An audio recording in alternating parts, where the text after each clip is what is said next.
Hi guys, Mab here. Welcome back to my channel, and if you're new here, welcome. My name is Mab and I do custom stickers and DIYs. So if that's your thing, do not forget to smash the subscribe button and turn on your notification bell so you will be the first to know the moment I upload a new video.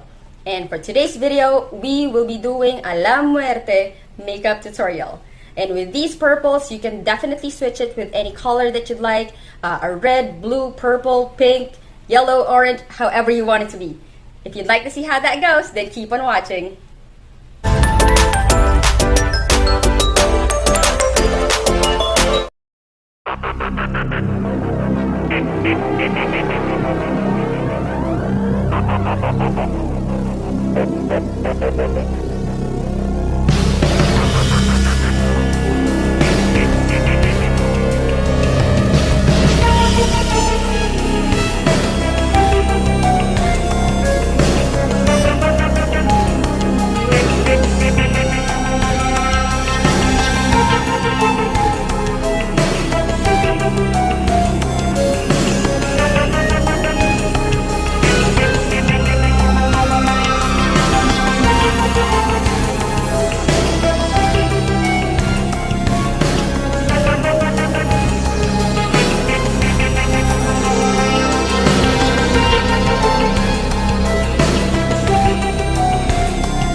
There you have it! We're all good! Thank you so much for watching the video. I really appreciate that. And if you did like the video, enjoyed it, or at least learned something from it, please do not forget to hit on the like button, subscribe to my channel, and turn on your notification bell so you will be the first to know the moment I upload a new video. And if you have any comments, questions on what we did, or suggestions on what videos you want me to do next, please feel free to put them all down below or hit me up on Instagram, and it's me, MabMab. You know, have a good one. I'll see you in the next video. Thank you so much again for watching. See you next time. Bye-bye!